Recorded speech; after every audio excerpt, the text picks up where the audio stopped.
Ikaw, Kim, gusto mo ba yung maligalig, tahimik? Maingay kasi ako eh. Gusto ko tahimik. Ah. Ala! Pero gumagalaw pa o hindi?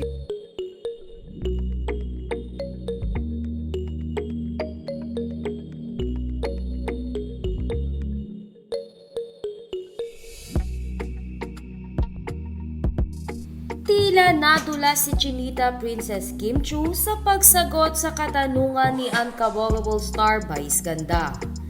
Sa segment nga na Especially For You kanina, April 9, 2024 ay tinanong ni Meme Vice kung ano ang gusto ni Kim Chu sa isang lalaki.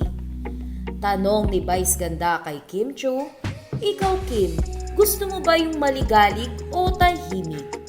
Natahimik nga si Kim Chu at napaisip sa tanong ni Vice hanggang sa sagutin niya na ito.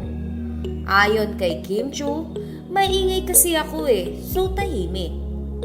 Natapos na nga ang usapan pagkatapos itong sagutin ni Kim Chu dahil naibaling na ang atensyon ni Meme Vice sa kanyang katabi na si Jong Hilario. Agad naman na sumagi sa isip ng Kim Pao fans na personality ni Paolo Abilino ang naging sagot ni Kim Chu kay Vice Ganda. Matatandaan kasi na sobrang tahimik ni Paolo Abilino. Sa katunayan ay palagi nitong sinasabi tuwing sila ay may interview na siya ay introvert, habang si Kim naman daw ay extrovert. Dahil naman dito ay nabuhayan ang Kim Pao fans na posible talaga na magkaroon ng relasyon sina Kim Chu at Paolo Abilino.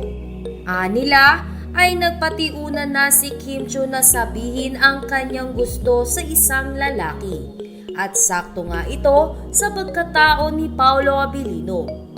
Kaya naman waiting na lang sila sa mga susunod na mangyayari habang magkasama sina Paolo Abilino at Kim Chu sa ABS-CBN.